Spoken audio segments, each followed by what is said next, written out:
अस्सलाम वालेकुम नाजरीन, प्रोग्राम अज दी गल नाल मैं हाँ तुहाडा मेज़बान शाहिद सकलैन लक। आबनाए हुरमज़ नूं दुबारा खोलण दे जिहड़े अमरीकी कोशिशां ने उहदे नतीजे च इलाके दी मौजूदा सूरत हाल दोबारा कशीदा हो गई है, जिथे अमरीकी फौजां ते ईरानी फोर्सेस दे दरमियान तसादुम दे रिपोर्ट्स सामने आ रहे हैं।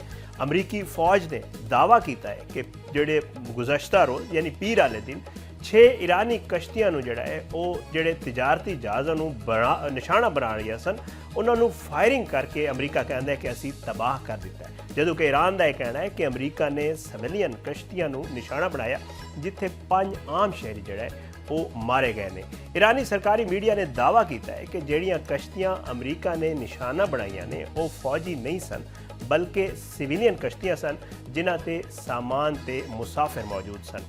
इस दौरान अबनाए हुरमज़ जनूबी कोरिया के एक तिजारती जहाज़ नूं भी निशाना बनाया गया, जिस दे बाद जिहड़ा है उस जहाज़ अग लग गई। अमरीका ने एक कार्रवाई जिहड़ा है वो उन्होंने कहा कि एक कार्रवाई भी ईरान ने की है, जिस दे बाद सदर ट्रंप ने ख्वाहिश जाहिर की है कि जनूबी कोरिया अबनाए हुरमज़ फसे जहाज़ां नूं कढण लई उत्थों अमरीकी ऑपरेशन प्रोजेक्ट फ्रीडम हिस्सा ले लवे। खबर एजेंसी रॉयटर्स के मुताबिक जनूबी कोरिया सदर ट्रंप की इस दरखास्त उत्ते गौर कर रहा है।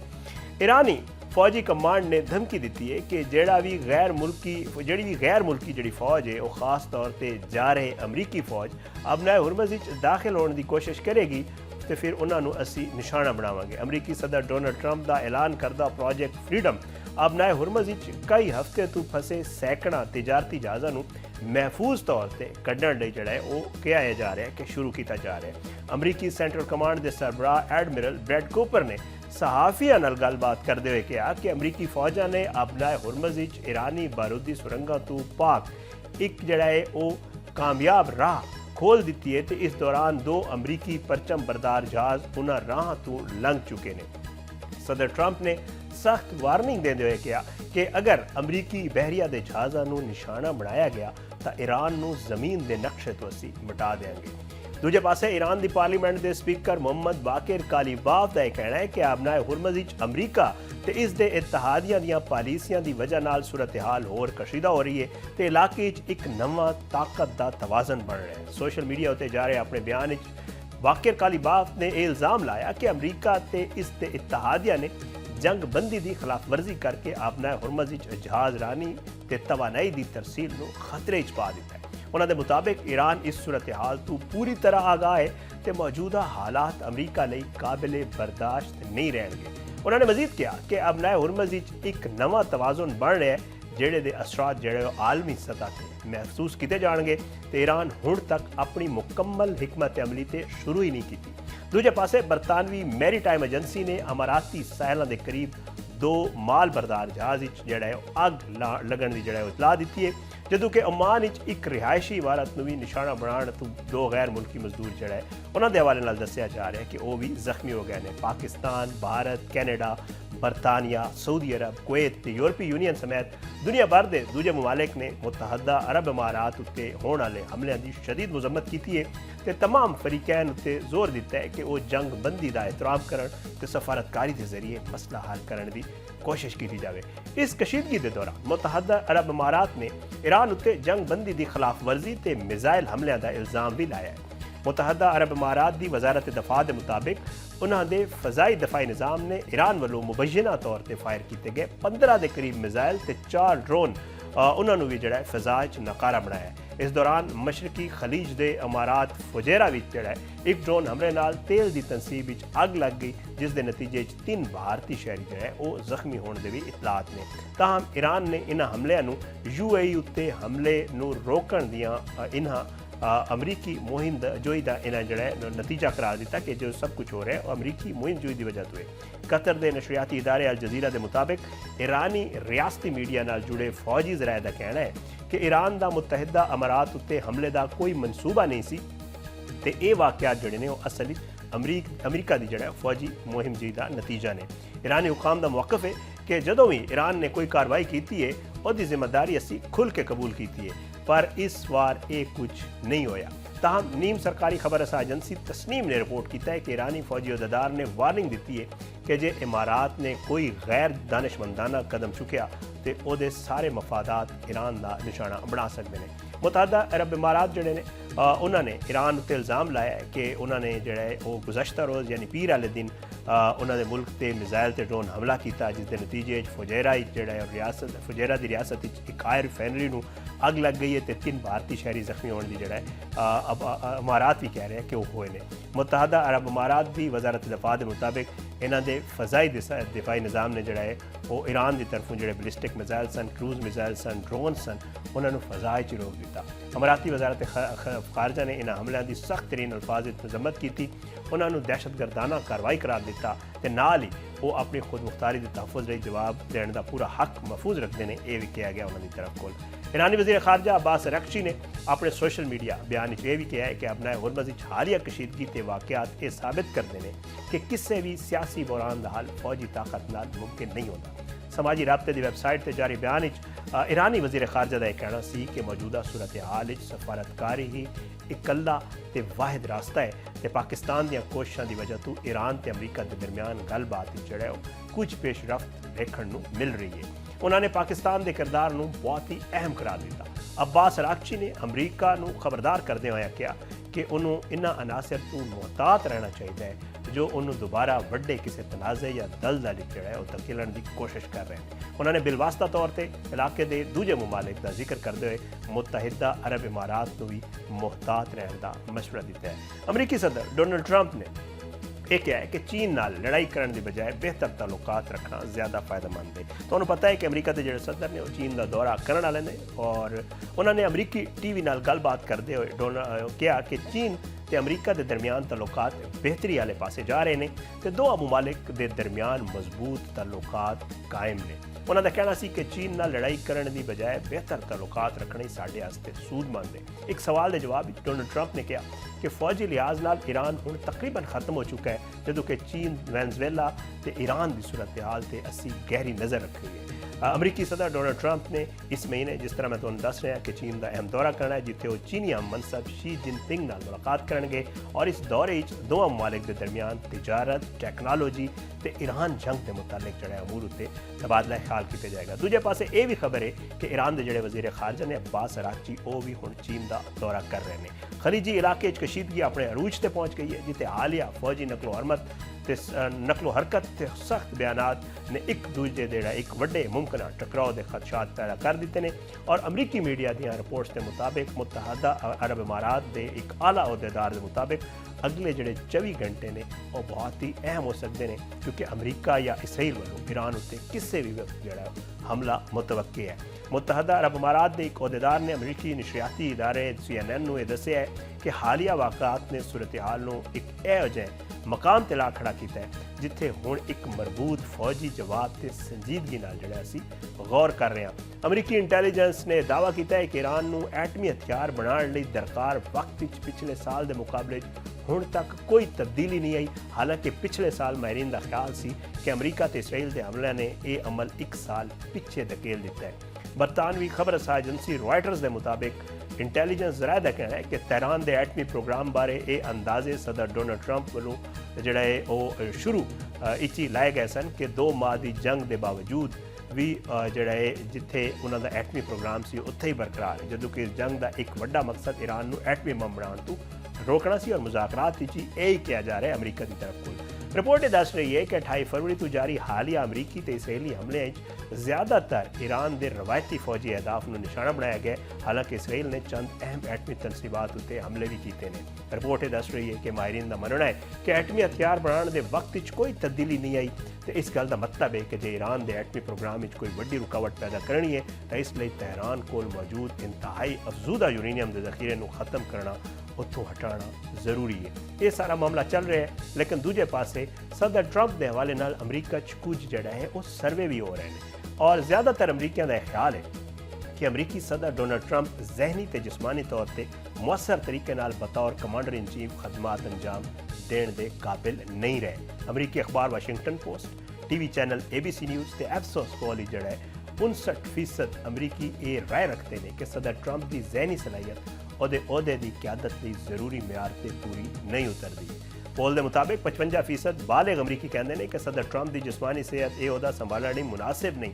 ਅਲਬੱਤਾ 40% ਨੇ ਕਿਹਾ ਕਿ ਟਰੰਪ ਮੁਲਕੀ ਕਿਆਦਤ ਦੇ ਲਈ ਜਿਹੜਾ ਮੁਕੰਮਲ ਅਹਿਲ ਨੇ ਤੇ 1% ਅਮਰੀਕੀਆਂ ਨੇ ਸਵਾਲ ਦਾ ਕੋਈ ਜਵਾਬ ਨਹੀਂ ਦਿੱਤਾ। ਪੋਲ ਵਿੱਚ 44% ਨੇ ਇਸ ਗੱਲ ਨਾਲ ਇਤਫਾਕ ਨਹੀਂ ਕੀਤਾ ਤੇ 1% ਨੇ ਕੋਈ ਜਵਾਬ ਜਿਹੜਾ ਇਸ ਬਾਰੇ ਨਹੀਂ ਦਿੱਤਾ। ਸਰਵੇ ਦੇ ਮੁਤਾਬਿਕ 67% ਸ਼ੁਰਕਾ ਨੇ ਇਹ ਕਿਹਾ ਕਿ ਇਹਨਾਂ ਨੂੰ ਨਹੀਂ ਲੱਗਦਾ ਕਿ ਟਰੰਪ ਜਿਹੜਾ ਉਹ ਅਹਿਮ ਫੈਸਲੇ ਕਰਨ ਦੀ ਜਿਹੜਾ ਹੈ ਉਹ ਸਲਾਹੀਅਤ ਰੱਖਦੇ ਨੇ। ਇਹ ਸਾਰੀ ਸੂਰਤ ਹਾਲ ਚੱਲ ਰਹੀ ਹੈ ਅਬਨਾਏ ਹੁਰਮਜ਼ ਦੀ ਜਿਹੜੀ ਸਿਚੁਏਸ਼ਨ ਹੈ ਔਰ ਉਹਦੇ ਇਲਾਵਾ ਜਿਹੜੀ ਬੈਕਡੋਰ ਡਿਪਲੋਮੈਸੀ ਹੈ ਉਹ ਕਿਹੜੇ ਪਾਸੇ ਜਾ ਰਹੀ ਹੈ। ਪ੍ਰੋਜੈਕਟ ਫਰੀडम ਦਾ ਵਾਰ-ਵਾਰ ਕਿਹਾ ਜਾ ਰਿਹਾ ਹੈ ਸਦਰ ਟਰੰਪ ਦੀ ਤਰਫ ਕੋਲ ਕੁਝ ਦੂਜੇ ਮੁਮਾਲਿਕ ਜਨੂਬੀ ਕੋਰੀਆ ਜਾਂ ਉਹਨਾਂ ਦੇ ਹਵਾਲੇ ਨਾਲ ਵੀ ਗੱਲ ਚੱਲ ਰਹੀ ਹੈ ਕਿ ਸ਼ਾਇਦ ਉਹ ਇਸ ਪ੍ਰੋਜੈਕਟ ਵਿੱਚ ਸ਼ਾਮਿਲ ਹੋ ਜਾਣ। ਇਸ ਸਾਰੀ ਸੂਰਤ ਹਾਲ ਕਿਹੜੇ ਪਾਸੇ ਜਾਏਗੀ ਗੱਲ ਕਰਾਂਗੇ ਛੋਟੇ ਜਿਹੇ ਬ੍ਰੇਕ ਦੇ ਬਾਅਦ। ਸਾਡੇ ਨਾਲ ਮੌਜੂਦ ਹੋਣਗੇ ਮਾਹਿਰ ਬੈਨ ਅਲ-ਅक़ਵਾमी ਅਮੂਰ ਸ਼ਾਜ਼ੀਆ ਚੀਮਾ ਸਾਹਿਬਾ, ਉਹਨਾਂ ਨਾਲ ਗੱਲ ਕਰਾਂਗੇ ਛੋਟਾ ਜਿਹਾ ਬ੍ਰੇਕ ਦੇ ਬਾਅਦ ਵਾਪਸ ਆਵਾਂਗੇ ਤੇ ਗੱਲਬਾਤ ਹੋਏਗੀ।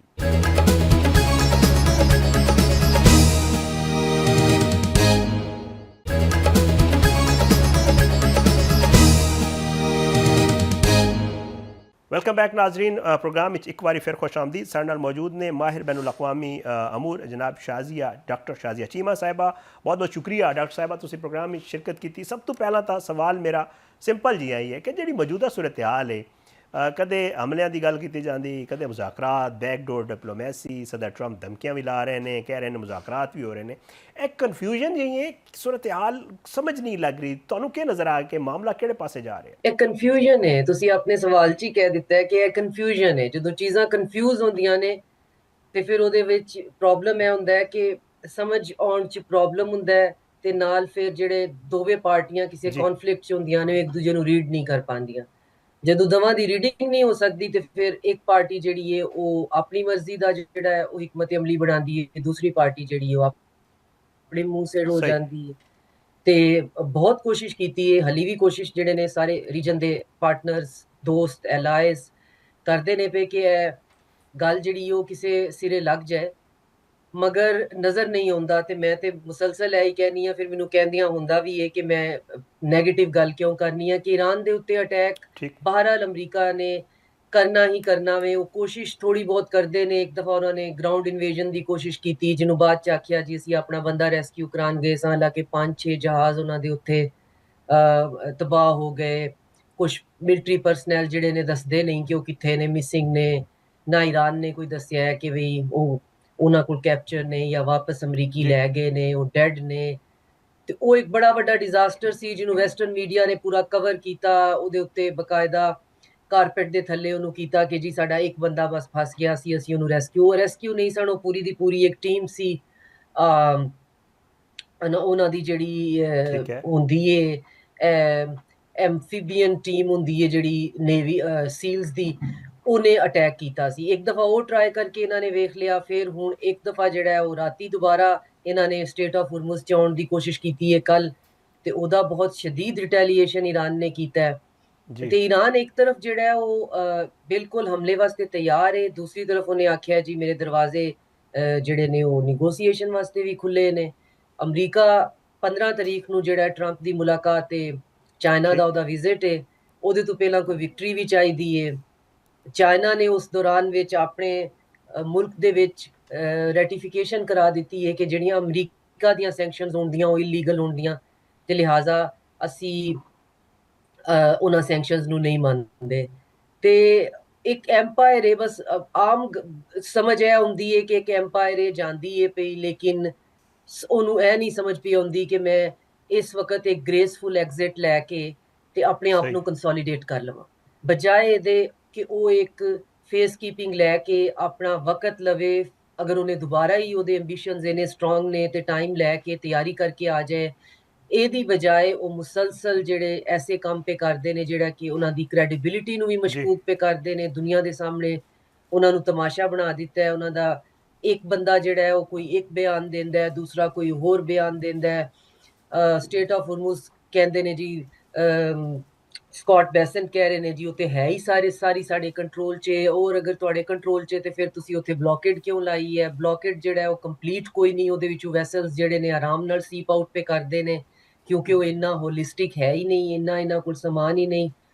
UAE ਜਿਹੜਾ ਉਹ ਆਪਣੀ ਗਲਤ ਡਿਪਲੋਮੈਟਿਕ ਪੋਸਚਰ ਦੀ ਵਜ੍ਹਾ ਨਾਲ ਆਪਣਾ ਮਜ਼ੀਦ ਨੁਕਸਾਨ ਕਰਵਾਈ ਜਾਂਦਾ ਹੈ। ਇਹੀ ਸੂਰਤ ਹਾਲ ਹੈ, ਲੇਕਿਨ ਇਹਦੇ ਵਿੱਚੋਂ ਕੋਈ ਵੀ ਪੋਜ਼ਿਟਿਵ ਚੀਜ਼ ਨਿਕਲਦੀ ਹੋਈ ਨਜ਼ਰ ਨਹੀਂ ਆਉਂਦੀ। ਈਰਾਨੀਆਂ ਕੋਲ ਪੁੱਛੀਏ ਤੇ ਉਹ ਆਂਦੇ ਨੇ ਜੀ ਅਸੀਂ ਜੰਗ ਵਾਸਤੇ ਤਿਆਰ ਆ, ਸਾਡੇ ਕੋਲ ਇੰਟੈਲ ਹੈ ਕਿ ਸਾਡੇ ਉੱਤੇ ਹਮਲਾ ਹੋਣਾ ਹੀ ਹੋਣਾ ਹੈ। ਟਰੰਪ ਨੇ 2-3 ਦਫਾ ਆਖਿਆ ਕਿ ਜੀ ਮੇਰਾ ਪਲਾਨ ਬੀ ਹੈ ਵੇ ਕਿ ਮੈਂ ਇੱਕ ਹੈਵੀ ਬੰਬਾਰਡਮੈਂਟ ਈਰਾਨ ਤੇ ਕਰਾਂ ਤੇ ਉਹਦੇ ਬਾਅਦ 20 ਸਾਲ ਤੱਕ ਸਾਡੇ ਵਾਸਤੇ ਕੋਈ ਥ੍ਰੈਟ ਨਹੀਂ। ਤੇ ਉਹਨੂੰ ਇਹ ਚੀਜ਼ ਵਿਕਟਰੀ ਵੀ ਲੱਗਦੀ ਹੈ। ਹੁਣ ਉਹਨੂੰ ਸਮਝ ਨਹੀਂ ਪਈ ਆਉਂਦੀ ਕਿ ਅਗਰ ਮੈਂ ਹੈਵੀ ਬੰਬਾਰਡਮੈਂਟ ਈਰਾਨ ਤੇ ਕਰ ਦੇਣਾ ਵਾ ਤੇ ਈਰਾਨ ਕੀ ਰਿਟੈਲੀਏਟ ਕਰੇਗਾ। ਈਰਾਨ ਕਨਵੈਨਸ਼ਨਲੀ ਜਿਹੜਾ ਉਸੇ ਤਰ੍ਹਾਂ ਗਲਫ ਉੱਤੇ ਅਟੈਕ ਕਰੇਗਾ, ਜਾਂ ਈਰਾਨ ਨੇ ਜਿਵੇਂ ਇਹ ਵੀ ਇੰਡੀਆ ਦਿੱਤਾ ਹੈ ਕਿ ਉਹ ਅੰਡਰ ਸੀ ਕੇਬਲਸ ਨੇ ਉਹਨਾਂ ਨੂੰ ਕੱਟ ਦੇਣ ਦੇ, ਉਹਨਾਂ ਨੂੰ ਨੁਕਸਾਨ ਪਹੁੰਚਾਉਣ ਦੇ। ਉਹਨਾਂ ਨੇ ਉਹਨਾਂ ਦੇ ਨਕਸ਼ੇ ਜਿਹੜੇ ਨੇ IRGC ਨੇ ਪਬਲਿਸ਼ ਕੀਤੇ ਨੇ ਕਿ ਸਾਨੂੰ ਪਤਾ ਹੈ ਉਹ ਕਿੱਥੇ ਨੇ।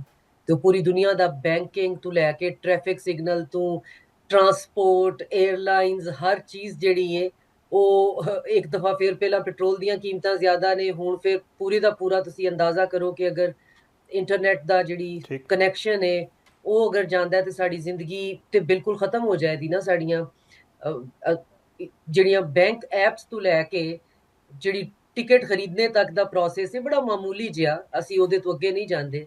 ਉਹ ਸਭ ਜਿਹੜਾ ਉਹ ਬਿਲਕੁਲ ਸੈਬੋਟੇਜ ਹੋ ਜਾਏਗਾ। ਅਗਰ ਅੰਸਾਰੁੱਲਾ ਬਾਬੁਲ ਮੰਦੇਬ ਬੰਦ ਕਰਦੇ ਨੇ ਤੇ ਸਾਊਦੀ ਅਰੇਬੀਆ ਦਾ ਬਹੁਤ ਨੁਕਸਾਨ ਹੋਵੇਗਾ, ਕਿਉਂਕਿ ਉਹ ਉਹਨੂੰ ਐਜ਼ ਅ ਸੈਕੰਡਰੀ ਰਾਊਟ पे ਇਸਤੇਮਾਲ ਕਰਦੇ ਨੇ। ਸ਼ਾਜ਼ੀਆ ਸਾਹਿਬਾ, ਇਹ ਵੀ ਖਬਰਾਂ ਨੇ, ਅਮਰੀਕੀ ਮੀਡੀਆ ਹੀ ਰਿਪੋਰਟ ਕਰ ਰਿਹਾ ਔਰ ਕਿਹਾ ਜਾ ਰਿਹਾ ਕਿ ਅਗਲੇ ਜਿਹੜੇ 24 ਘੰਟੇ ਨੇ ਬੜੇ ਅਹਿਮੀਅਤ ਦੇ ਹਾਮਿਲ ਨੇ। ਹੋ ਸਕਦਾ ਹੈ ਕਿ ਇਸਰਾਈਲ ਜਾਂ ਅਮਰੀਕਾ ਜਿਹੜਾ ਉਹ ਦੁਬਾਰਾ ਈਰਾਨ ਤੇ ਹਮਲਾ ਕਰ ਦੇਣ। ਐਸੀ ਕੋਈ ਸਿਚੁਏਸ਼ਨ ਬਣ ਸਕਦੀ ਹੈ, ਮਾਮਲਾ ਦੁਬਾਰਾ ਐਸਕੇਲੇਸ਼ਨ ਵਾਲੇ ਪਾਸੇ ਜਾ ਸਕਦਾ ਹੈ। ਹਮਲਾ ਇਨ ਵਨ ਵੇ ਔਰ ਅਦਰ ਉਹਨੂੰ ਕਰਨਾ ਹੈ, ਲੇਕਿਨ ਉਹਦੇ ਬਾਅਦ ਫਿਰ ਉਹਦੀ ਤਸੱਲੀ ਇਹ ਹੁੰਦੀ ਹੈ ਕਿ ਆਖਿਰ ਇਹ ਤੇ ਬਹਰਾਲ ਸੋਚਣ ਦੇ ਕਿ ਅਗਰ ਅਸੀਂ ਹਮਲਾ ਕਰਨੇ ਆ ਤੇ ਉਹ ਕਿੰਨਾ ਸ਼ਦੀਦ ਹੁੰਦਾ ਹੈ, ਤੇ ਅਗਰ ਉਹਦੇ ਬਾਅਦ ਰਿਟੈਲੀਏਟ ਈਰਾਨ ਕਰਦਾ ਹੈ ਤੇ ਫਿਰ ਉਹਦੀ ਰਿਟੈਲੀਏਸ਼ਨ ਕੀ ਹੋਵੇਗੀ। ਉਹ ਰਿਟੈਲੀਏਸ਼ਨ ਫਿਰ ਇਹਦਾ ਮਤਲਬ ਹੈ ਗਲਫ ਪੂਰੇ ਦੇ ਉੱਤੇ ਅਗਰ ਉਹ ਇਨਡਿਸਕ੍ਰਿਮੀਨੇਟ ਅਟੈਕ ਕਰ ਦਿੰਦਾ ਹੈ ਤੇ ਕੀ ਗਲਫ ਫਿਰ ਤਦ ਵੀ ਰਿਸਟ੍ਰੇਨ ਕਰੇਗਾ। ਬਹਿਰੀਨ UAE ਨੇ ਤੇ ਪਹਿਲਾਂ ਵੀ ਨਹੀਂ ਕੀਤਾ, ਉਹ ਹੈ ਹੀ ਇੱਕ ਡਿਫਰੈਂਟ ਕੁਆਰਟਰਸ ਨੇ, ਡਿਫਰੈਂਟ ਆਈਡੀਓਲੋਜੀ ਨੂੰ ਫੋਲੋ ਕਰਦੇ ਨੇ। ਬਾਕੀ ਗਲਫ ਦੇ ਮਮਾਲਿਕ ਨੇ ਤੇ ਬਹੁਤ ਸਬਰ ਤੇ ਹੌਸਲੇ ਦਾ ਨਾਲ ਕਿਸੇ ਕਿਸਮ ਦਾ ਈਰਾਨ ਦੇ ਉੱਤੇ ਉਹਨਾਂ ਨੇ ਜਵਾਬੀ ਕਾਰਵਾਈ ਨਹੀਂ ਕੀਤੀ। ਤੇ ਫਿਰ ਈਰਾਨ ਰਿਟੈਲੀਏਟ ਕਿਵੇਂ ਕਰੇਗਾ। ਫਿਰ ਉਹਦੇ ਵਿੱਚ ਇਹ ਗੱਲ ਹੈ ਕਿ ਕੀ ਇਹਦੇ ਉੱਤੇ ਇਹ ਜਿਹੜੇ ਕਹਿ ਰਹੇ ਨੇ ਜੀ ਲਿਮਿਟਿਡ ਸਟ੍ਰੈਟੇਜਿਕ ਨਿਊਕਲੀਅਰ ਹਮਲਾ ਹੋਵੇਗਾ, ਜਿਹਨੂੰ ਇਹ ਕਹਿੰਦੇ ਨੇ ਨਹੀਂ ਜੀ ਉਹਦਾ ਸਪਿਲ ਓਵਰ ਬਹੁਤ ਜ਼ਿਆਦਾ ਨਹੀਂ ਹੁੰਦਾ ਤੇ ਉਹ ਬਹੁਤ ਲਿਮਿਟਿਡ ਹੁੰਦਾ ਹੈ ਤੇ ਉਹ ਸਟ੍ਰੈਟੇਜਿਕ ਹੁੰਦਾ ਹੈ ਤੇ ਉਹ ਨਿਊਕਲੀਅਰ ਹਮਲਾ, ਉਹ ਨਿਊਕਲੀਅਰ ਹਮਲੇ ਦਾ ਵੀ ਅਸਰ ਜਿਹੜਾ ਉਹ ਬਹਰਾਲ ਪਾਕਿਸਤਾਨ ਤੱਕ ਆਵੇਗਾ। ਇੱਕ ਬਹੁਤ ਵੱਡੀ ਆਬਾਦੀ ਜਿਹੜੀ ਉਹ ਮਰ ਜਾਏਗੀ।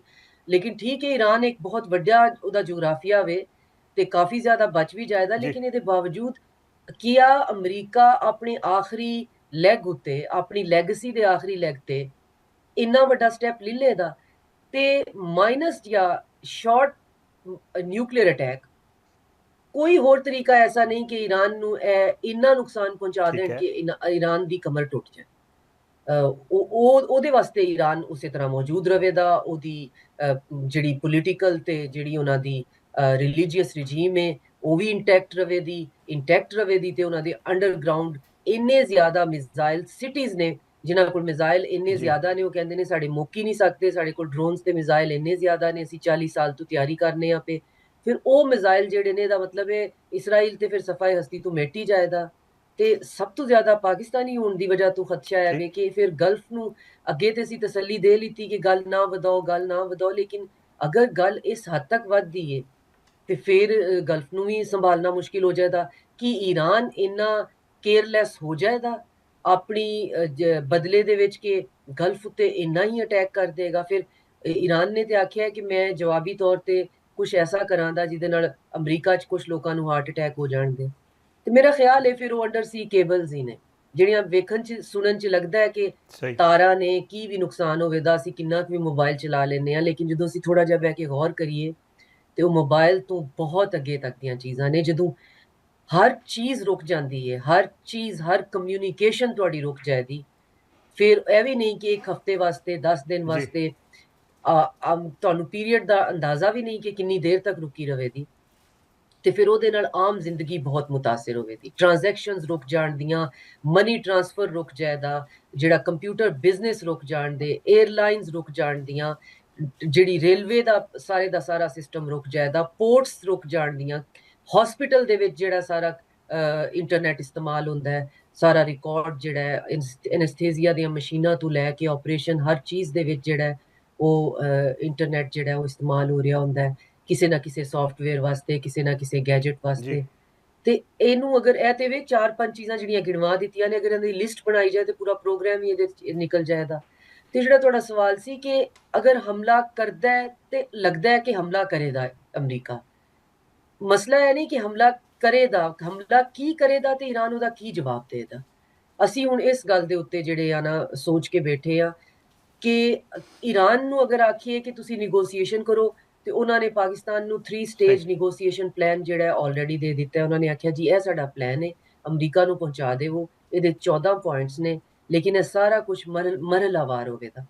3 ਸਟੇजेस ਵਿੱਚ ਪਹਿਲੀ ਸਟੇਜ ਦੇ ਉੱਤੇ ਬਹਿ ਕੇ ਅਸੀਂ ਉਹਨਾਂ ਸਭ ਪੁਆਇੰਟਸ ਤੇ ਗੱਲ ਕਰਾਂਗੇ ਜਿਹੜੇ ਉਹ 14 ਪੁਆਇੰਟ ਨੇ, ਉਹਨਾਂ ਵਿੱਚੋਂ ਉਹਨਾਂ ਪੁਆਇੰਟਸ ਤੇ ਸਿਰਫ ਗੱਲ ਕਰਾਂਗੇ ਜਿਹਦੇ ਵਿੱਚ ਇਮੀਡੀਏਟਲੀ ਅਨਕੰਡੀਸ਼ਨਲ ਜੰਗ ਬੰਦ ਹੋ ਜਾਏਗੀ ਅਕ੍ਰੋਸ ਸਾਡੇ ਜਿਹੜਾ ਐਕਸੈਸ ਆਫ ਰੈਜ਼ਿਸਟੈਂਸ ਹੈ, ਜਿਹਦੇ ਵਿੱਚ ਫਲਸਤੀਨ, ਗਜ਼ਾ, ਈਵਨ ਯਮਨ ਦੇ ਵਿੱਚ ਵੀ ਜਿਹੜੀ ਛੋਟੀ ਮੋਟੀ ਖਿੱਟਪਿਟ ਹੈ ਹੂਥੀਜ਼ ਨਾਲ, ਤੇ ਲੈਬਨਾਨ ਵਿੱਚ ਵੀ, ਇਰਾਕ ਵਿੱਚ ਵੀ, ਤੇ ਹਰ ਜਗ੍ਹਾ ਦੇ ਉੱਤੇ ਇਮੀਡੀਏਟਲੀ ਜੰਗ ਬੰਦ ਹੋਵੇਗੀ। ਅਗਰ ਇਹ ਮਰਹਲਾ ਤੈਅ ਹੋਵੇਗਾ ਤੇ ਫਿਰ ਅਸੀਂ ਦੂਸਰੇ ਮਰਹਲੇ ਤੇ ਜਾਵਾਂਗੇ ਜਿਹਦੇ ਵਿੱਚ ਅਸੀਂ ਗੱਲ ਕਰਾਂਗੇ ਕਿ ਸਟੇਟ ਆਫ ਹੋਰਮੁਜ਼ ਦਾ ਫਿਊਚਰ ਕੀ ਹੈ। ਉਸ ਫਿਊਚਰ ਦੇ ਵਿੱਚ 100% ਇਹ ਤੈਅ ਹੋਵੇਗਾ ਕਿ ਉਹਨੂੰ ਈਰਾਨ ਤੇ ਓਮਾਨ ਮਿਲ ਕੇ ਚਲਾਉਣ ਦੇ, ਇਹ ਫ੍ਰੀ ਵੇ ਨਹੀਂ ਰਹੇਗਾ, ਇਹਦੇ ਤੇ ਇਹਨਾਂ ਦੋਵਾਂ ਦਾ ਟੈਰੀਟੋਰੀਅਲ ਕਲੇਮ ਹੈ। ਡਿਸਾਈਡ ਇਹ ਕਰਨਾ ਵੇ ਕਿ ਉਹਨੂੰ ਕਿਸ ਤਰ੍ਹਾਂ ਚਲਾਉਣਾ ਹੈ, ਅਗਰ ਟੋਲ ਲੀਵੀ ਹੈ ਤੇ ਕਿੰਨਾ ਹੋਵੇਗਾ, ਸਿਕਿਉਰਿਟੀ ਕੌਣ ਅਰੇਂਜ ਕਰੇਗਾ, ਗਲਫ ਦੇ ਜਿਹੜੇ ਨੇ ਉਹ ਕਾਰਗੋ ਉਹਨੂੰ ਈਰਾਨ ਦੀ ਜ਼ਿੰਮੇਵਾਰੀ ਹੋਵੇਗੀ ਕਿ ਉਹ ਸਿਕਿਉਰ ਕਰੇ, ਈਰਾਨ ਦਾ ਗਰੰਟੋਰ ਕੌਣ ਹੋਵੇਗਾ। ਫਿਰ ਉਹ ਇੱਕ ਐਕਸਟੈਂਸਿਵ ਡਿਸਕਸ਼ਨ ਜਦੋਂ ਅਸੀਂ ਸਟੇਜ 2 ਵੀ ਤੈਅ ਕਰ ਲਾਂਗੇ ਤੇ ਫਿਰ ਸਟੇਜ 3 ਤੇ ਫਿਰ ਤੁਸੀਂ ਨਿਊਕਲੀਅਰ ਵਗੈਰਾ ਦੀ ਗੱਲ ਸਾਡੇ ਨਾਲ ਕਰਨੀ ਹੈ ਤੇ ਉਹ ਅਸੀਂ ਕਰਦੇ ਰਵਾਂਗੇ। ਤੇ ਉਹਨਾਂ ਨੇ ਆਪਣੇ 14 ਨੁਕਾਤ ਨੂੰ ਸਮੇਟ ਦਿੱਤਾ ਹੈ 3 ਸਟੇजेस ਚ, ਪਾਕਿਸਤਾਨ ਨੂੰ ਆਪਣੇ 3 ਸਟੇजेस ਦੇ ਦਿੱਤੀਆਂ ਨੇ, ਪਾਕਿਸਤਾਨ ਨੇ ਅੱਗੇ ਕਨਵੇ ਕੀਤੀਆਂ ਨੇ। ਅਮਰੀਕਾ ਨੇ ਆਖਿਆ ਜੀ ਟਰੰਪ ਨੇ, ਮੈਂ ਇਹਨਾਂ ਨੂੰ ਰੀਡ ਕੀਤਾ ਹੈ, ਮੈਨੂੰ ਇਹਨਾਂ ਵਿੱਚੋਂ ਇੱਕ ਵੀ ਗੱਲ ਜਿਹੜੀ ਹੈ ਮੇਰੇ ਬਾਰੇ 'ਚ ਨਹੀਂ, ਤੇ ਮੈਂ ਕਿਸੇ ਇੱਕ ਨੂੰ ਵੀ ਨਹੀਂ ਮੰਨਦਾ, ਕਿਉਂਕਿ ਇਹਨਾਂ ਵਿੱਚੋਂ ਕਿਸੇ ਇੱਕ ਨੂੰ ਵੀ ਮੰਨਣ ਦਾ ਮਤਲਬ ਹੈ ਵੇ ਕਿ ਉਹ ਆਪਣੇ ਉੱਤੇ ਮੋਹਰ ਲਾ ਲਵੇ ਕਿ ਉਹ ਇੱਕ ਵੀਕਐਂਡ ਵਾਰ ਕਰਨ ਗਿਆ ਸੀ ਤੇ ਉਹਦੇ ਬਾਅਦ ਇੱਕ ਬਦਤਰੀਨ ਸ਼ਿਕਸਤ ਅਮਰੀਕੀਆਂ ਦੀ ਕਿਸਮਤ 'ਚ ਲੈ ਕੇ ਵਾਪਸ ਆ ਗਿਆ। ਡਾਕਟਰ ਸਾਹਿਬ ਨਾਲ ਹੀ ਰਹਿਣਾ, ਇੱਕ ਛੋਟਾ ਜਿਹਾ ਬ੍ਰੇਕ ਲਵਾਂਗੇ, ਬ੍ਰੇਕ ਦੇ ਬਾਅਦ ਵਾਪਸ ਆਵਾਂਗੇ ਤੇ ਕੁਝ ਮਜ਼ੀਦ ਮਾਮਲਾਤ ਤੇ ਗੱਲ ਕਰਾਂਗੇ।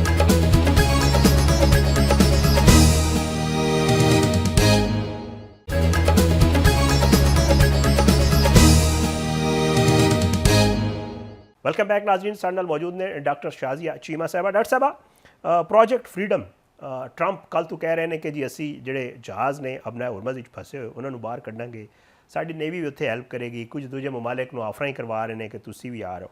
ਤੇ ਕੀ ਲੱਗ ਰਿਹਾ ਹੈ ਕਿ ਇਹ ਜਿਹੜਾ ਮਾਮਲਾ ਹੈ ਪ੍ਰੋਜੈਕਟ ਫਰੀडम ਵਾਲਾ, ਔਰ ਜਿਹੜੀ ਨਾਕਾਬੰਦੀ ਹੈ ਆਪਣਾ ਹੋਰਮਜ਼ ਦੀ ਸਪੈਸ਼ਲੀ ਜਿਹੜੀ ਕੀਤੀ ਗਈ ਹੈ ਅਮਰੀਕਾ ਦੀ ਤਰਫ ਕੋਲ, ਕਿਆ ਇਹ ਮਜਬੂਰ ਕਰ ਪਾਏਗੀ ਈਰਾਨ ਨੂੰ ਕਿ ਉਹ ਮਜਬੂਰ ਹੋ ਜਾਵੇ ਅਮਰੀਕਾ ਨਾਲ ਗੱਲਬਾਤ ਕਰਨ ਵਾਸਤੇ ਜਾਂ ਅਮਰੀਕਾ ਦੇ ਮੁਤਾਲਬਾਤ ਤਸਲੀਮ ਕਰਨ ਵਾਸਤੇ? ਇੱਕ ਤੇ ਇਸ ਮਸਲੇ 'ਚ ਈਰਾਨ ਕੱਲਾ ਨਹੀਂ, ਆਬਨਾਏ ਹੁਰਮੁਜ਼ ਜਦੋਂ ਈਰਾਨ ਨੇ ਉਹਦਾ ਆਖਿਆ ਕਿ ਮੈਂ ਆਪਣੇ ਹੋਸਟਾਈਲ ਜਿਹੜੇ ਕੰਟਰੀਜ਼ ਨੇ ਉਹਨਾਂ ਦੇ ਵੈਸਲਸ ਵਾਸਤੇ ਬਲੌਕ ਪਿਆ ਕਰਨਾ ਵਾ, ਤੇ ਚਾਈਨਾ ਤੇ ਰਸ਼ੀਆ ਦੀ ਤਰਫੋਂ ਕੋਈ ਬਿਆਨ ਨਹੀਂ ਆਇਆ ਜੀ। ਲੇਕਿਨ ਜਦੋਂ ਬਲੌਕੇਡ ਅਮਰੀਕਾ ਨੇ ਲਾਇਆ ਤੇ ਚਾਈਨਾ ਦਾ ਬਹੁਤ ਸ਼ਦੀਦ ਰੱਦ-ਏ-ਅਮਲ ਆਇਆ ਤੇ ਰਸ਼ੀਆ ਦਾ ਵੀ ਆਇਆ। ਸਾਨੂੰ ਇਹਨਾਂ ਚੀਜ਼ਾਂ ਨੂੰ ਇਸ ਤਰ੍ਹਾਂ ਸਮਝ ਜਾਣਾ ਚਾਹੀਦਾ ਹੈ ਕਿ ਚਾਈਨਾ ਤੇ ਰਸ਼ੀਆ ਦੋਨੋਂ ਦੇ ਬਾਰੇ 'ਚ ਕਿ ਈਰਾਨ ਇਹਦੀ ਸਿਕਿਉਰਿਟੀ ਨੂੰ ਇਨਸ਼ੋਰ ਕਰੇ ਤੇ ਈਰਾਨ ਇਹਨਾਂ ਵਾਟਰਵੇਜ਼ ਦੇ ਉੱਤੇ ਆਪਣਾ ਕੰਟਰੋਲ ਰੱਖੇ, ਕਿਉਂਕਿ ਅਮਰੀਕਾ ਅਗਰ ਸਟੇਟ ਆਫ ਹੋਰਮੁਜ਼ ਨੂੰ ਕੰਟਰੋਲ ਕਰਦਾ ਹੈ ਤੇ ਉਹ ਫਿਰ ਚਾਈਨਾ ਨੂੰ ਕੰਟੇਨ ਕਰੇਗਾ, ਉਹ ਚਾਈਨਾ ਨੂੰ ਤੰਗ ਕਰੇਗਾ। ਜਿੱਥੇ ਤੱਕ ਤੁਹਾਡਾ ਸਵਾਲ ਦਾ ਦੂਸਰਾ ਹਿੱਸਾ ਸੀ ਕਿ ਇਹ ਕੀ ਮਿਲ ਕੇ ਕੋਈ ਪੂਰਾ ਜਿਹੜਾ ਹੈ ਉਹ ਇੱਕ ਜਥੇ ਦੀ ਸ਼ਕਲ ਤੇ ਹਮਲਾਵਰ ਹੋਣ ਲਏ ਨੇ ਨਾਰਥ ਕੋਰੀਆ ਤੇ ਪੂਰਾ ਯੂਰਪ ਮਿਲਾ ਕੇ ਤੇ ਆਸਟ੍ਰੇਲੀਆ ਤੇ ਕੈਨੇਡਾ, ਨਹੀਂ, ਹਰ ਇੱਕ ਨੇ ਇਹਨਾਂ ਨੂੰ ਕਹਿ ਦਿੱਤਾ, ਅਮਰੀਕਾ ਨੂੰ ਸਾਫ਼ ਜਵਾਬ ਦੇ ਦਿੱਤਾ ਕਿ ਇਸ ਜੰਗ ਵਿੱਚ ਅਸੀਂ ਜਾ ਕੇ ਐਸਾ ਕੀ ਕਰ ਲਾਂਦੇ ਜਿਹੜੀ ਇੱਕ ਦੁਨੀਆ ਦੀ ਸੁਪਰ ਪਾਵਰ ਜਿਹੜੀ ਉਹ ਨਹੀਂ ਕਰ ਸਕੀ। ਇਹ ਬਕਾਇਦਾ ਜਿਹੜਾ ਯੂਰਪੀਅਨ ਪਾਰਲੀਮੈਂਟ 'ਚ ਇਹ ਗੱਲ ਹੋਈ ਹੈ ਕਿ ਸਟਾਮਰ ਨੇ ਆਖਿਆ ਕਿ ਮੈਂ ਆਪਣਾ ਬਹਿਰੀ ਬੇੜਾ ਭੇਜ ਕੇ ਐਸਾ ਕੀ ਕਮਾਲ ਕਰਾ ਲਾਂਦਾ ਜਿਹੜਾ ਅਮਰੀਕਾ ਦੀ ਫੌਜ ਜਿਹੜੀ ਹੈ, ਜਿਹੜੀ ਤੁਸੀਂ ਕਹਿੰਦੇ ਹੋ ਦੁਨੀਆ ਦੀ ਇਨਵਿੰਸੀਬਲ ਫੌਜ ਹੈ, ਉਹਦੇ ਤੋਂ ਵੱਡੀ ਤਾਕਤਵਰ ਫੌਜ ਕੋਈ ਨਹੀਂ। ਤੁਸੀਂ ਇੱਕ ਆਪਣਾ ਬਲੌਕੇਡ ਨਹੀਂ ਮੇਨਟੇਨ ਕਰ ਸਕਦੇ ਪਏ ਤੇ ਤੁਸੀਂ ਇੱਕ ਸਟ੍ਰੇਟ ਨਹੀਂ ਖੁਲਵਾ ਸਕਦੇ, ਤੇ ਅਸੀਂ ਆ ਕੇ ਕੀ ਕਰ ਲਾਂਗੇ। ਨਾਰਥ ਕੋਰੀਆ ਵਾਲਾ ਵੀ ਇਹਨਾਂ ਨੇ ਇੱਕ ਸ਼ੋਸ਼ਾ ਹੀ ਛੱਡਿਆ। ਨਾਰਥ ਕੋਰੀਆ ਬਿਲਕੁਲ ਵੀ ਇਸ ਚੀਜ਼ ਦੇ ਵਿੱਚ ਸ਼ਾਮਿਲ ਨਹੀਂ ਹੋਵੇਗਾ, ਕਿਉਂਕਿ ਉਹਨਾਂ ਸਭ ਨੂੰ ਨਜ਼ਰ ਦੇ ਪਿਆ ਕਿ ਇਹਦੇ ਵਿੱਚ ਅਨਰੀਜ਼ਨੇਬਲ ਜਿਹੜਾ ਹੈ, ਇਲੌਜੀਕਲ ਅਮਰੀਕਾ ਵੇ, ਉਹਨੂੰ ਇਹ ਜੰਗ ਕਰਨ ਦੀ ਲੋੜ ਨਹੀਂ ਸੀ। ਬੀ ਅਗਰ ਉਹ ਇਹ ਵੀਕਐਂਡ ਅਸੈਸੀਨੇਸ਼ਨ ਕੈਂਪੇਨ ਤੇ ਆ ਹੀ ਗਿਆ ਸੀ ਤੇ ਫਿਰ ਜਿੰਨੀਆਂ ਅਸੈਸੀਨੇਸ਼ਨ ਉਹ ਕਰ ਸਕਿਆ ਉਹਨੂੰ ਕਰਕੇ ਵਾਪਸ ਚਲੇ ਜਾਣਾ ਚਾਹੀਦਾ ਸੀ, ਕੋਈ ਵੀ ਨੈਰੇਟਿਵ ਬਣਾ ਲੈਣਾ ਚਾਹੀਦਾ ਸੀ। ਦੁਨੀਆ ਦਾ ਸਾਰਾ ਮੀਡੀਆ ਜਿਹੜਾ ਇਹਨਾਂ ਦੇ ਕੰਟਰੋਲ 'ਚ ਹੈ, ਕੁਝ ਵੀ ਆਖਣ ਦੇ ਅਸੀਂ ਉਹਨੂੰ ਪੈਰਟ ਵਾਂਗੂ ਦੁਹਰਾਉਣਾ ਸ਼ੁਰੂ ਕਰ ਦੇਵਾਂਗੇ। ਆਖਰ ਇਸ ਚੀਜ਼ ਨੂੰ ਇੰਨਾ ਲਿੰਗਰ ਔਨ ਕਰਕੇ ਪੂਰਾ ਸਵਾ ਮਹੀਨਾ ਕਰਨ ਦੇ ਬਾਅਦ ਤੇ ਫਿਰ ਹੁਣ ਉਹਦੇ ਸਟੇਟ ਆਫ ਹੋਰਮੁਜ਼ ਨੂੰ ਬਲੌਕੇਡ ਕਰਕੇ, ਬਲੌਕੇਡ ਦਾ ਮਤਲਬ ਹੈ ਵੇ ਕਿ ਇਰਾਨੀ ਤੇ ਫਿਰ ਜਹਾਜ਼ ਲੰਘਣ ਦੇਣ ਦੇ ਸਨ, ਤੁਸੀਂ ਤੇ ਬਿਲਕੁਲ ਹੀ ਉਹਨਾਂ ਨੂੰ ਬੰਦ ਕਰ ਦਿੱਤਾ। ਹੁਣ ਕਿਹੜੀ ਇੰਸ਼ੋਰੈਂਸ ਕੰਪਨੀ ਹੈ ਜਿਹੜੀ ਇਜਾਜ਼ਤ ਦੇਵੇਗੀ ਕਿ ਇਹਨਾਂ ਹਾਲਾਤ ਦੇ ਵਿੱਚ ਤੁਸੀਂ ਇੱਥੋਂ ਗੁਜ਼ਰ ਜਾਓ? ਉਹਦੇ ਵਿੱਚ ਇਹਨਾਂ ਦੀ ਵਿਨਿੰਗ ਸਟ੍ਰੈਟਜੀ ਕੀ ਹੈ? ਇਹਨਾਂ ਦੀ ਵਿਨਿੰਗ ਸਟ੍ਰੈਟਜੀ ਇਹ ਵੇ ਕਿ ਹੁਣ ਇਸਰਾਈਲ ਦੇ ਕੋਲ ਦੁਬਾਰਾ ਆਪਣਾ ਬਹੁਤ ਜ਼ਿਆਦਾ ਜਿੰਨਾ ਬਚਾ ਖੁਚਾ ਅਸਲਾ ਆਵੇ, ਇਹਨਾਂ ਕੋਲ ਸਕੇਰਸਿਟੀ ਹੈ ਅਸਲੇ ਦੀ ਵੀ, ਇਹ ਅੱਗੇ ਯੂਕਰੇਨ 'ਚ ਵੀ ਬਹੁਤ ਜ਼ਿਆਦਾ ਇਸਤੇਮਾਲ ਕਰ ਚੁੱਕੇ ਨੇ, ਉਹ ਹੁਣ ਇਸਰਾਈਲ ਦੁਬਾਰਾ ਇਕੱਠਾ ਪੇ ਕਰਦੇ ਨੇ। ਇਹ ਕੋਈ ਗਰਾਊਂਡ ਇਨਵੇਜਨ ਕਰਨ ਦੀ ਕੋਸ਼ਿਸ਼ ਕਰਨ ਦੇ, ਕਿਉਂਕਿ ਏਰੀਅਲ ਅਟੈਕ ਤੇ ਇਹਨਾਂ ਨੇ ਕਰਕੇ ਵੇਖ ਲਏ ਨੇ ਤੇ ਨੇਵਲ ਜਿਹੜਾ ਉਹਨਾਂ 'ਚ ਇੰਨੀ ਜ਼ਰੂਰਤ ਨਹੀਂ ਕਿ ਕੁਝ ਕਿਲੋਮੀਟਰ ਵੀ ਨੌਟੀਕਲ ਮਾਈਲਸ ਵੀ ਕਰੀਬ ਆਉਂਦੇ ਨੇ ਤੇ ਕੱਲ ਦੀ ਤਰ੍ਹਾਂ ਇਹਨਾਂ ਦੇ ਉੱਤੇ ਸ਼ਦੀਦ ਜਿਹੜੀ ਉਹ ਸ਼ੈਲਿੰਗ ਸਟਾਰਟ ਹੋ ਜਾਂਦੀ ਹੈ ਤੇ ਆਪਣੇ ਜਹਾਜ਼ ਜਿਹੜੇ ਨੇ ਨਾ ਸੇਫ ਡਿਸਟੈਂਸ ਤੇ ਦੂਰ ਦੂਰ ਰੱਖ ਕੇ ਦੁਨੀਆ ਨੂੰ ਇਹ ਦੱਸਦੇ ਫਿਰਦੇ ਨੇ ਕਿ ਜੀ ਅਸੀਂ ਬਹੁਤ ਵੱਡਾ ਕੋਈ ਕਾਰਨਾਮਾ ਕਰ ਦਿੱਤਾ ਹੈ। ਤੇ ਨਾਲ ਇਹ ਵੀ ਕਹਿੰਦੇ ਨੇ ਕਿ ਈਰਾਨ ਵਿੱਚ ਤੇ ਕੋਈ ਬੰਦਾ ਹੀ ਨਹੀਂ ਜਿਹਦੇ ਨਾਲ ਗੱਲ ਕੀਤੀ ਜਾ ਸਕੇ, ਅਸੀਂ ਸਭ ਮਾਰ ਚੁੱਕੇ ਹਾਂ। ਈਰਾਨ ਦੇ ਵਿੱਚ ਤੇ ਲੋਕ ਭੁੱਖੇ ਪੇ ਮਰਦੇ ਨੇ, ਈਰਾਨ ਦੇ ਵਿੱਚ ਤੇ ਉਹਨਾਂ ਦੀ ਇਕਨੋਮੀ ਜਿਹੜੀ ਉਹ ਜੇ ਫ੍ਰੀ ਫਾਲ ਤੇ ਵੇ, ਤੇ ਈਰਾਨ ਦੇ ਵਿੱਚ ਤੇ ਮਹਿੰਗਾਈ ਪਿਛਲੇ 40 ਸਾਲ ਤੋਂ ਤੁਸੀਂ ਸੈਂਕਸ਼ਨਸ ਕੀਤੀਆਂ ਨੇ, ਇੰਨੀਆਂ ਜ਼ਾਲਮਾਨਾ ਸੈਂਕਸ਼ਨਸ, ਤੇ ਉੱਥੇ ਤੇ ਮਹਿੰਗਾਈ ਹੈ ਲੇਕਿਨ ਉਹ ਆਪਣੀ 90% ਚੀਜ਼ਾਂ ਜਿਹੜੀਆਂ ਨੇ, ਡੇਰੀ ਪ੍ਰੋਡਕਟ ਹੋ ਗਿਆ, ਆਪਣਾ ਅਨਾਜ ਹੋ ਗਿਆ, ਫਰੂਟ ਵੈਜੀਟੇਬਲ, ਉਹ ਆਪ ਪੈਦਾ ਕਰਦੇ ਨੇ। ਉਹ ਅੱਜ ਨਹੀਂ ਉਹਨਾਂ ਨੂੰ ਤੁਸੀਂ ਸੀਜ ਕੀਤਾ ਇਹ ਪੁਰਾਣੇ ਜ਼ਮਾਨੇ ਦੀ ਤਰ੍ਹਾਂ ਜੀ, ਜਿਹੜੀ ਕੱਲੇ ਦੀਆਂ ਦੀਵਾਰਾਂ ਦੇ ਬਾਹਰ ਜਿਹੜੀ ਫੌਜ ਨੇ ਆ ਕੇ ਕਬਜ਼ਾ ਕਰ ਲਿਆ, ਉਹ ਅੱਜ ਤੋਂ 40 ਸਾਲ ਤੋਂ ਉਹਨਾਂ ਤੇ ਸੀਜ ਹੈ। ਉਹ ਨਾ ਕਿਸੇ ਕੋਲ ਕੋਈ ਚੀਜ਼ ਖਰੀਦ ਸਕਦੇ ਨੇ, ਨਾ ਕਿਸੇ ਨੂੰ ਕੋਈ ਚੀਜ਼ ਵੇਚ ਸਕਦੇ ਨੇ, ਨਾ ਉਹ ਸਵਿਫਟ ਸਿਸਟਮ 'ਚ ਨੇ, ਨਾ ਉਹ ਕਿਸੇ ਬੈਂਕਿੰਗ ਤੇ ਟ੍ਰਾਂਜੈਕਸ਼ਨ ਸਿਸਟਮ 'ਚ ਨੇ। ਉਹ ਆਪਣਾ ਗੁਜ਼ਾਰਾ ਪੇ ਕਰਦੇ ਨੇ ਤੇ ਉਹਨਾਂ ਨੂੰ ਕੋਈ ਫਰਕ ਨਹੀਂ ਪੈਂਦਾ। ਇਸੇ ਵਾਸਤੇ ਤੇ ਕਾਲੀਬਾਫ ਨੇ ਆਖਿਆ ਕਿ ਸਾਡੇ ਕੋਲ ਕੈਲੰਡਰ ਹੈ, ਇਹਨਾਂ ਕੋਲ ਘੜੀ ਹੈ, ਅਸੀਂ ਦਿਨਾਂ ਤੇ ਮਹੀਨਿਆਂ ਦੀ ਬਾਰੇ 'ਚ ਸੋਚਦੇ ਹਾਂ ਪਏ, ਇਹ ਸੈਕਿੰਡਾਂ ਦੀ ਗੇਮ ਹੈ ਇਹਨਾਂ ਦੀ, ਤੇ ਇਹ ਮਿੰਟਾਂ ਦੇ ਬਾਅਦ ਇਹਨਾਂ ਨੂੰ ਕੋਈ ਵਿਕਟਰੀ ਚਾਹੀਦੀ ਹੈ। ਈਰਾਨ ਨੂੰ ਰੀਜਨ ਦੀ ਬਹੁਤ ਸਪੋਰਟ ਹੈ। ਪਾਕਿਸਤਾਨ ਨੇ 6 ਰਾਸਤੇ ਜ਼ਮੀਨੀ ਜਿਹੜੇ ਨੇ ਈਰਾਨ ਵਾਸਤੇ ਖੋਲ ਦਿੱਤੇ ਨੇ। ਜਿੰਨਾ ਕਰਾਚੀ ਪੋਰਟ ਦੇ ਉੱਤੇ ਚਾਈਨੀਜ਼ ਸਾਮਾਨ ਹੈ ਜਾਂ ਈਰਾਨ ਦੀ ਜ਼ਰੂਰਤ ਦਾ ਸਾਮਾਨ ਹੈ ਉਹ ਹੁੰਦਾ ਪਿਆ, ਉਹ ਬਾਏ ਰੋਡ ਜਿਹੜਾ ਹੈ ਉਹ ਈਰਾਨ ਦੇ ਵਿੱਚ ਜਾਂਦਾ ਪਿਆ ਵਾਇਆ ਪਾਕਿਸਤਾਨ। ਪਾਕਿਸਤਾਨ ਨੇ ਮੋਰ ਦੈਨ 6 ਜਿਹੜੇ ਨੇ ਉਹ ਟ੍ਰਾਂਜ਼ਿਟ ਪੁਆਇੰਟ ਜਿਹੜੇ ਨੇ ਈਰਾਨ ਵਾਸਤੇ ਖੋਲ ਦਿੱਤੇ ਨੇ। ਚਾਈਨਾ ਦੀ, ਰਸ਼ੀਆ ਦੀ, ਹਰ ਤਰ੍ਹਾਂ ਦੀ ਉਹਨੂੰ ਸਪੋਰਟ ਹੈ ਤੇ ਅਸੀਂ ਸਾਰੇ ਮਿਲ ਕੇ ਪਾਕਿਸਤਾਨ ਜਿਹੜਾ ਹੈ ਲੀਡ ਲੈਂਦੇ ਹੋਏ ਇਸ ਰੀਜਨ ਦਾ ਇੱਕ ਸਿਕਿਉਰਿਟੀ ਆਰਕੀਟੈਕਟ ਦਾ ਬਲੂਪ੍ਰਿੰਟ ਤਿਆਰ ਪੇ ਕਰਨੇ ਆ। ਲੇਕਿਨ ਉਹ ਬਲੂਪ੍ਰਿੰਟ ਕਿਵੇਂ ਤਿਆਰ ਹੋ ਸਕਦਾ ਹੈ ਅਗਰ ਵਿੱਚੋਂ ਨਿਓ ਕਲੋਨੀਅਲ ਮਾਈਂਡਸੈਟ ਨਿਕਲ ਹੀ ਨਹੀਂ ਸਕਦਾ। ਅਗਰ ਇਵੈਂਚੁਅਲਿਟੀ ਹੋ ਜਾਂਦੀ ਹੈ ਈਰਾਨ ਤੇ ਅਟੈਕ ਦੀ, ਤੇ ਫਿਰ ਤੇ ਇਸ ਰੀਜਨ ਦੀ ਸਿਕਿਉਰਿਟੀ ਤੇ ਸਟੇਬਿਲਿਟੀ ਜਿਹੜੀ ਹੈ ਉਹ ਬਹੁਤ ਜ਼ਿਆਦਾ ਪਿੱਛੇ ਟੁਰ ਜਾਏਗੀ। ਅਸੀਂ 2 ਦਫਾ ਸਾਊਦੀ ਅਰੇਬੀਆ ਨੂੰ ਆਖਿਆ ਕਿ ਰਿਸਟ੍ਰੇਨ ਕਰੋ, ਤੁਸੀਂ ਨਹੀਂ ਰਿਐਕਟ ਕਰਨਾ, ਕੋਈ ਗੱਲ ਨਹੀਂ। ਈਰਾਨ ਨੂੰ ਆਖਿਆ ਤੁਸੀਂ ਹੱਥ ਹੌਲਾ ਰੱਖੋ, ਲੇਕਿਨ ਪਾਰਟੀਆਂ ਕਿੰਨੀ ਦਫਾ ਇੱਕ ਦੂਜੇ ਨੂੰ ਆਖ ਸਕਦੇ ਨੇ? ਹਰ ਮੁਲਕ ਦੀ ਆਪਣੀ ਇੱਕ ਲਿਮਿਟ ਹੁੰਦੀ ਹੈ ਤੇ ਹਰ ਕੰਟਰੀ ਦੀ ਇਹ ਵੀ ਲਿਮਿਟ ਹੁੰਦੀ ਹੈ ਕਿ ਤੁਸੀਂ ਕਿਸੇ ਦੀ ਜਿਹੜੀ ਡਿਸੀਜਨ 'ਚ ਕਿੰਨਾ ਤੁਸੀਂ ਟ੍ਰੈਸਪਾਸ ਕਰ ਸਕਦੇ। ਤੇ ਇਹ ਅਗਰ ਅਮਰੀਕਾ ਨੂੰ ਤੇ ਉੱਥੇ ਮੌਜੂਦ ਜਿਹੜੀ ਉਹਨਾਂ ਦੀ ਲੌਬੀ ਹੈ ਜਿਹੜੀ ਪੁਸ਼ ਕਰਦੀ ਹੈ, ਜਿਨ੍ਹਾਂ ਨੂੰ ਜੰਗ ਨਾਲ ਫਰਕ ਨਹੀਂ ਪੈਂਦਾ ਕਿਉਂਕਿ ਉਹ ਜੰਗ ਦੇ ਮੈਦਾਨ ਤੋਂ ਹਮੇਸ਼ਾ ਬਹੁਤ ਦੂਰ ਰਹੇ ਨੇ, ਉਹਨਾਂ ਨੂੰ ਜੰਗ ਲੱਗਦੀ ਹੈ ਕੋਈ ਵਾਰ ਗੇਮ ਹੈ, ਉਹ ਅਗਰ ਇਹ ਪੁਸ਼ ਕਰਦੇ ਨੇ ਤੇ ਟਰੰਪ ਕੋਲੋਂ ਅਟੈਕ ਕਰਵਾ ਦਿੰਦੇ ਨੇ, ਤੇ ਅਗਰ ਉਹ ਨਿਊਕਲੀਅਰ ਹੁੰਦਾ ਹੈ ਤੇ ਬਹੁਤ ਨੁਕਸਾਨ ਹੋਵੇਗਾ। ਇੰਨਾ ਨੁਕਸਾਨ ਕਿ ਸਦੀ ਦਾ ਇਹਦੇ ਤੋਂ ਜ਼ਿਆਦਾ ਨੁਕਸਾਨ ਇਸ ਜੈਨੋਸਾਈਡ ਦੇ ਬਾਅਦ ਜਿਹੜਾ ਹੈ ਉਹੀ ਹੋਵੇਗਾ। ਅਗਰ ਨਿਊਕਲੀਅਰ ਨਹੀਂ ਹੁੰਦਾ ਤੇ ਫਿਰ ਈਰਾਨ ਜਿਹੜਾ ਹੈ ਉਹ ਰੀਜਨ ਦੇ ਵਿੱਚ ਅਮਰੀਕੀ ਐਸੈਟਸ ਨੂੰ ਤਬਾਹ ਬਰਬਾਦ ਕਰ ਦੇਗਾ। ਉਹਦੇ ਵਾਸਤੇ ਫਿਰ ਕੋਈ ਹੋਰ ਰਸਤਾ ਨਹੀਂ ਰਹੇਗਾ ਤੇ ਫਿਰ ਇਹ ਜੰਗ ਫੈਲੇਗੀ। ਡਾਕਟਰ ਸਾਹਿਬ, ਅਗਰ ਖਿੱਤੇ ਦੀ ਗੱਲ ਕੀਤੀ ਜਾਵੇ ਤੇ ਮੁਤਹਦਾ ਅਰਬ ਅਮਾਰਾਤ ਖੁੱਲ੍ਹ ਕੇ ਸਾਹਮਣੇ ਆ ਗਏ, ਇਸਰਾਈਲ ਦੇ ਨਾਲ ਖੜਾ ਹੋ ਗਿਆ, ਕਹਿ ਰਿਹਾ ਕਿ ਮੈਂ ਹੁਣ ਈਰਾਨ ਤੇ ਹਮਲਾ ਵੀ ਕਰ ਸਕਦਾ, ਔਰ ਖੁੱਲ੍ਹ ਕੇ ਉਹ ਕਹਿ ਰਹੇ ਨੇ ਕਿ ਜੀ ਅਸੀਂ ਤੇ ਹੁਣ ਜਿਹੜਾ ਹੈ ਉਹ ਇਸਰਾਈਲ ਦੇ ਬਿਲਕੁਲ ਨਾਲ ਹਾਂ ਔਰ ਇਸ ਮਾਮਲੇ 'ਚ ਉਹ ਸਾਥ ਦੇ ਰਹੇ ਨੇ। ਮੁਤਹਦਾ ਅਰਬ ਅਮਾਰਾਤ ਦੂਜੇ ਪਾਸੇ ਓਪੈਕ 'ਚੋਂ ਨਿਕਲ ਗਿਆ ਹੈ ਔਰ ਖਲੀਜ ਜਿਹੜੀ ਇੱਕ ਸਿਚੁਏਸ਼ਨ ਪੈਦਾ ਹੋ ਗਈ ਹੈ, ਸਪੈਸ਼ਲੀ ਗਲਫ ਸਟੇਟਸ ਜਿਹੜੇ ਨੇ ਇੱਕ ਪਾਸੇ ਹੋ ਗਏ ਨੇ ਔਰ ਜਿਹੜਾ ਮੁਤਹਦਾ ਅਰਬ ਅਮਾਰਾਤ ਇੱਕ ਪਾਸੇ ਹੋ ਗਿਆ। ਤੇ ਇਸ ਖਲੀਜ ਮਸ਼ਰਕ ਵਸਤ ਦੀ ਅਗਰ ਸੂਰਤ ਹਾਲ ਵੇਖੀ ਜਾਵੇ ਤੇ ਕੀ ਤਬਦੀਲੀ ਨਜ਼ਰ ਆ ਰਹੀ ਹੈ ਆਉਣ ਵਾਲੇ ਦਿਨਾਂ 'ਚ ਤੁਹਾਨੂੰ, ਔਰ ਸਪੈਸ਼ਲੀ ਅਗਰ ਮੈਂ ਮੁਤਹਦਾ ਅਰਬ ਅਮਾਰਾਤ ਦੇ ਹਵਾਲੇ ਨਾਲ ਗੱਲ ਕਰਾਂ? ਮੁਤਹਦਾ ਅਰਬ ਅਮਾਰਾਤ ਵਾਲਾ ਮਾਮਲਾ ਹਮੇਸ਼ਾ ਤੋਂ ਐਸਾ ਹੀ ਹੈ। ਬਸ ਸਿਰਫ ਮਸਲਾ ਹੈ ਵੇ ਕਿ ਸਾਨੂੰ ਸਾਡੀ ਇਹ ਮਦਦ ਬਹੁਤ ਕਰਦੇ ਨੇ, ਅਸੀਂ ਇੱਕ ਸਰਵਾਈਵਿੰਗ ਇਕੋਨਮੀ ਆ ਤੇ ਅਸੀਂ ਡਿਲੀਬਰੇਟਲੀ ਗੱਲ ਕਰਨ ਤੋਂ ਪਰਹੇਜ਼ ਹਮੇਸ਼ਾ ਤੋਂ ਕਰਦੇ ਰਹੇ।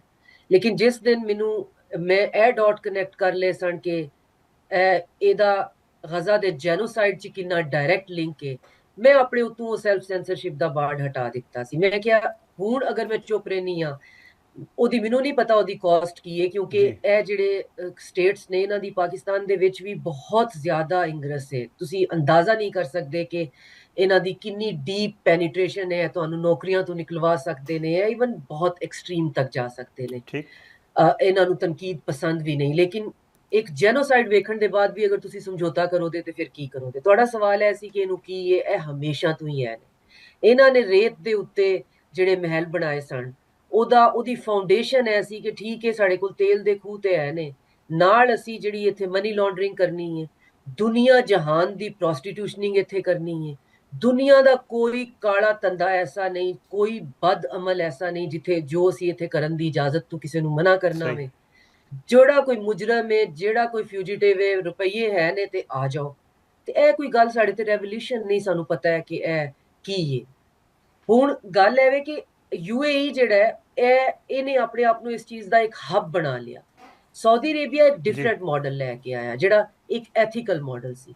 UAE ਨੇ ਕੀਤਾ ਹੈ ਕਿ ਸਾਡੀ ਕਰਾਚੀ ਦੀ ਪੋਰਟ ਨੂੰ ਤਬਾਹ ਬਰਬਾਦ ਸਿਸਟਮੈਟਿਕਲੀ ਕਰਾ ਕੇ, ਫੰਡਿੰਗ ਕਰਾ ਕੇ, ਉੱਥੇ ਜਿਹੜੀ ਗੁੰਡਾਗਰਦੀ ਸੀ, ਮੈਂ ਤਾਂ ਹੁਣ ਖੁੱਲ ਕੇ ਬੋਲਣੀ ਆ, ਉਹ ਸਾਰੇ ਦੇ ਸਾਰੇ ਗੁੰਡੇ ਇੱਥੇ ਗੁੰਡਾਗਰਦੀ ਕਰਦੇ ਸਨ। ਉਹਨਾਂ ਦੇ ਬੜੇ ਭਾਈ ਜਿਹੜੇ ਨੇ ਉਹ ਦੁਬਈ ਰਹਿੰਦੇ ਹੁੰਦੇ ਸਨ। ਇਹ ਗੱਲ ਤੁਹਾਨੂੰ ਵੀ ਪਤਾ ਹੋਏਗੀ। ਇਹ ਪੂਰੇ ਦਾ ਪੂਰਾ ਜਿਹੜਾ ਕਰਾਚੀ ਦੇ ਵਿੱਚ ਲਾਅਲੈਸਨੈਸ ਸੀ, ਇਹ ਫੰਡਡ ਸੀ, ਸਟ੍ਰੈਟੇਜਿਕ ਸੀ, ਫੰਡਡ ਸੀ ਕਿ ਇਹ ਉਦੋਂ ਵਾਲੀ ਨਵੇਂ ਪਰ ਪੇ ਕੱਢਦੇ ਸਨ। ਕਰਾਚੀ ਉਦੋਂ ਵੀ ਰੋਸ਼ਨੀਆਂ ਦਾ ਸ਼ਹਿਰ ਸੀ। ਅਸੀਂ ਜਾ ਕੇ ਦੂਸਰੇ ਮੁਲਕਾਂ ਦੇ ਵਿੱਚ ਆਪਣੀ PIA ਦੀ ਟ੍ਰੇਨਿੰਗ ਪੇ ਕਰਾਉਂਦੇ ਸਾਂ। ਸਾਡੇ ਕੋਲ 에ਅਰਲਾਈਨ ਸੀ, ਸਾਡਾ ਪੋਰਟ ਸੀ ਡੀਪ ਵਾਟਰ ਜਿਹੜੀ ਫੰਕਸ਼ਨਲ ਸੀ। ਇਸ ਰੀਜਨ ਦੇ ਵਿੱਚ ਇਹਨਾਂ ਨੂੰ ਕਰਾਚੀ ਦੀ ਫੰਕਸ਼ਨਲ ਪੋਰਟ ਨਹੀਂ ਸੀ ਚਾਹੀਦੀ। ਫਿਰ ਉਹ ਆਪਣੇ ਤੇ ਪਰਾਏ ਸਭ ਨੇ ਮਿਲ ਕੇ ਕਰਾਚੀ ਦਾ ਜੋ ਹਾਲ ਕੀਤਾ, ਉਹਦੀ ਡਿਟੇਲ ਜਾਣ ਦੀ ਮੈਨੂੰ ਲੋੜ ਕੋਈ ਨਹੀਂ। ਲੇਕਿਨ ਬਹਰਹਾਲ ਸਾਡੇ ਦੁੱਖ ਤੇ ਹੈ ਨੇ।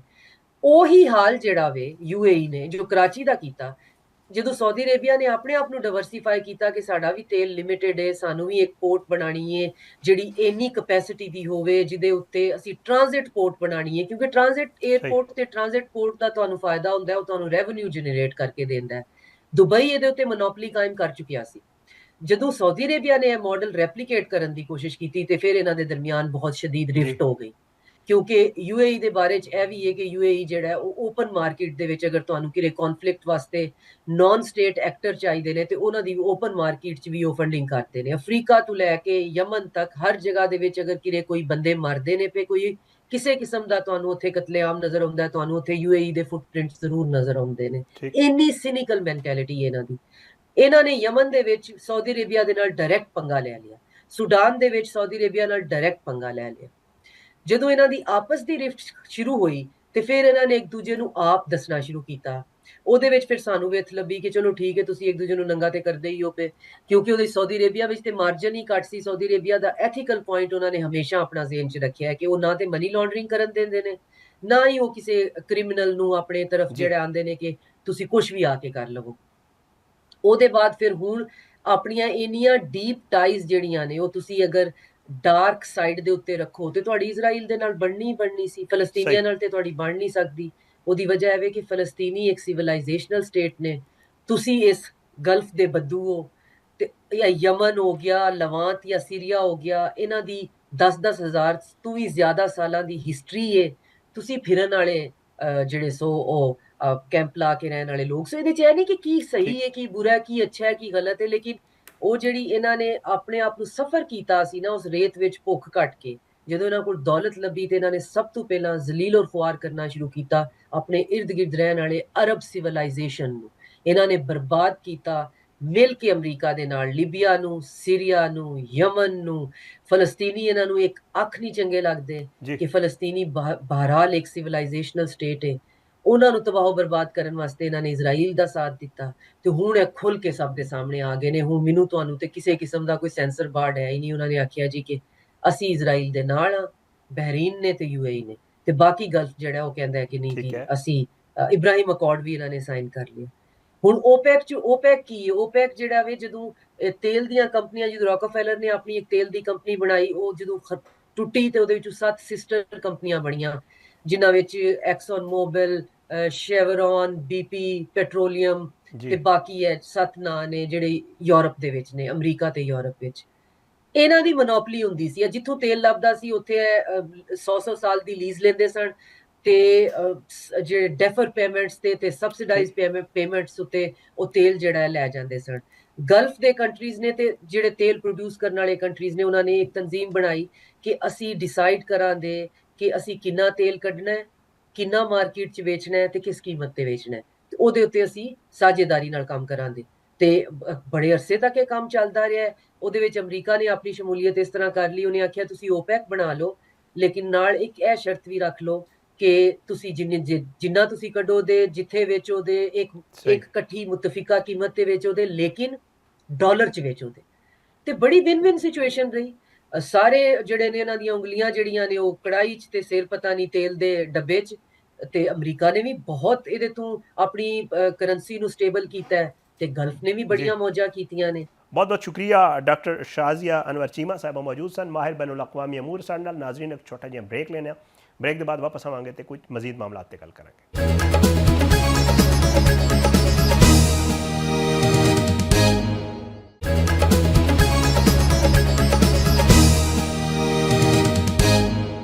वेलकम बैक नाज़रीन, और प्रोग्राम के आखिरी हिस्से गल करांगे जरा सिक्योरिटी की सिचुएशन की और फितना उल खवारिज और फितना उल हिंदुस्तान के जोड़े कार्रवाइयां ने उन्होंने हवाले नाल। फितना उल खवारिज की जी बरबरीयत है वो जारी और अमन पसंद उलमा एक बारी फिर जो है निशाना बन रहे हैं। सिक्योरिटी फोर्सेज के मुताबिक जोड़ा है जोड़े सिक्योरिटी फोर्सेज नाल मुकाबला है वो नाकामी के बाद जो फितना उल खवारिज मासूम शहरियों निशाना बनाने लगी है। चारसदा के इलाके उतमनजाई जोड़ा है अज ख्वारिज ने जैयद आलम दीन शेख मुहम्मद अदरीस को शहीद कर दिता। ये बुज़दिलाना हमला उदों होया जदों मौलाना शेख मुहम्मद इदरीस अपने मदरसे की तरफ जा रहे सन। अवाम वालों मौलाना शेख मुहम्मद अदरीस की इस बेईमाना शहादत से शदीद गम ते गुस्से का इजहार किया गया है। अवामी हल्कियां सूबाई हुकूमत वालों अमन ते अमान की सूरत हाल नाकामी ते कड़ी तनकीद की जा रही है। शेख मुहम्मद इदरीस की शहादत जड़ा पहला वाक़या नहीं है। इस तो पहला भी फितना उल खवारिज जड़ा है वो दीनी मदारस ते सियासी रहनुमावां नूं कई बारी निशाना बना चुकी है। जुलाई 2025 चारसदा थाना तंगी की हदूद जड़ा है 21 जुलाई नूं फितना उल खवारिज ने फायरिंग करके मारूफ मजहबी रहनुमा पीर इब्राहिम नूं शहीद किया सी। 10 जुलाई 2025 नूं बाजोड़ के इलाके जड़ा है वो अवामी नेशनल पार्टी के रहनुमा मौलाना खान ज़ेब नूं भी फितना उल खवारिज ने शहीद किया। 14 मार्च 2025 नूं जनूबी वजीरिस्तान एक मस्जिद उत्ते खुदकुश हमला किया गया जिहदे विच JUI के ज़िली अमीर मौलाना अब्दुल्ला नदीम जख्मी होए और 28 फरवरी नूं अकोड़ा खटक दारुल उलूम हकानिया की मस्जिद नूं निशाना बनाया गया जिस विच JUI के रहनुमा हामिद उल हक जड़ा है वो शहीद होए। माहिरीन के मुताबिक फितना उल खवारिज अपने अफगान तालिबान ते हिंदू आकावां के इमाम उत्ते सॉफ्ट टारगेट्स नूं निशाना बना रही है। सिक्योरिटी इदारे फितना उल खवारिज की इस मजमूम कोशिशों जोड़ा और कामयाब नहीं होने देंगे और उलमाए कराम उत्ते फितना उल खवारिज के पै दर पे जोड़े हमले ने उन्होंने गैर इस्लामी ते इंसानियत दुश्मन होने का वाज़े सबूत ने। दूजे पासे फितना उल खवारिज की जानिब तो सिविलियन आबादी उत्ते भी जोड़ा है बुज़दिलाना हमलों का सिलसिला जारी है। 4 मई यानी गुज़श्ता रोज़ जोड़ा है खवारिज ने बारूद नाल भरी जी गाड़ी है वो जनूबी वजीरिस्तान के इलाके आज़म वरसक के बाजार धमाके नाल उड़ा दी। डिस्ट्रिक्ट हैडकुआटर अस्पताल वाणा की इंतजामिया ने खवारिज के खुदकुश हमले जख्मी होने वाले 14 सिविलियन अफराद की फहरिस्त भी जारी कर दी है। डिस्ट्रिक्ट हैडकुआटर अस्पताल वाणा की इंतजामिया के मुताबिक ख्वारिज के खुदकुश हमले 4 बच्चियां समेत 14 अफराद जख्मी हुए जिन्हें एक 8 साल की मासूम बच्ची भी शामिल सी। खुदकुश हमले जख्मी होने वाले अफराद को फौरी तौर पर डिस्ट्रिक्ट हैडकुआटर अस्पताल वाणा मुंतकिल किया गया।